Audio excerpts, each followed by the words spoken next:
It's 7:03 on Monday, April 7th. We're at 48 degrees. Some heavy rain in spots this morning, and our temperatures are pretty much staying put.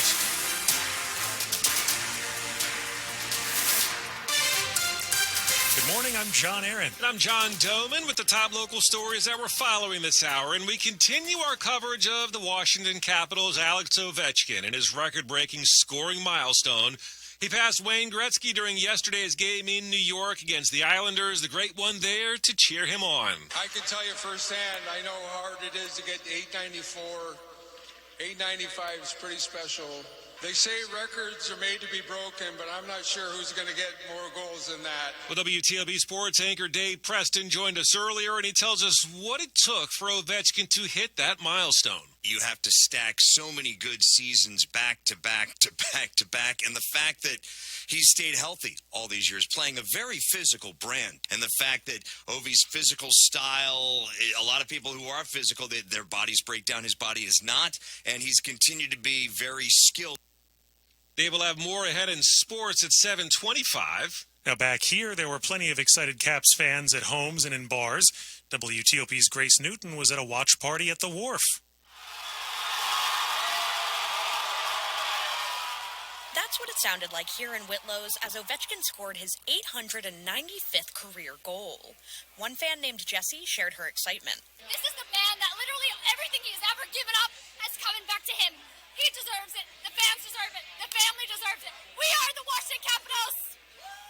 And her friend Bone says he has a sneaky suspicion he may be responsible for Ovi's luck. I did just order a couple of piping hot, fresh pints of Guinness the moment before this goal score. So who's to say that we contributed nothing here? Yeah. At the Wharf, Grace Newton, WTOP News. Now to the latest on a Beltway man who's been deported to El Salvador. A judge telling the Trump administration it has until 11:59 tonight to have that man back in the U.S. WTOP's Neil Augenstein has more. Federal Judge Paula Zinnes' written opinion Sunday elaborated on why she ruled the Trump administration must effectuate the return of Kilmar Abrego Garcia before midnight tonight.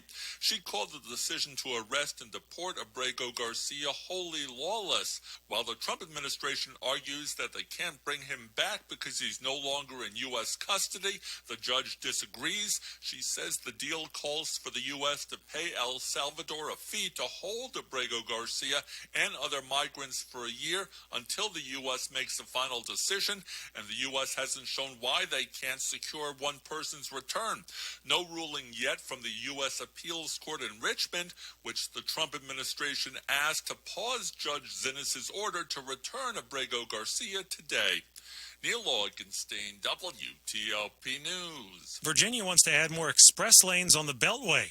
WTOP's Sandy Kozel reports on two public hearings VDOT is holding this week in Northern Virginia, along with the pushback coming from the other side of the Potomac. Both of the in-person public information meetings are in Alexandria, this evening at Thomas Edison High School and Wednesday at the Nanny Lee Recreation Center. VDOT will explain an environmental study evaluating a Beltway Express Lanes extension from the Springfield Interchange through Alexandria and across the Woodrow Wilson Bridge to the Maryland 210 Interchange. VDOT says the added lanes would improve traffic flow on the Virginia side of the Beltway and provide additional travel choices. The group called the Coalition for Smarter Growth disagrees, saying it would generate more traffic and create a big new bottleneck in Prince George's County, where the widened highway would end. Sandy Kozel, WTOP News. All right, coming up on WTOP and Money News. Selling a condo?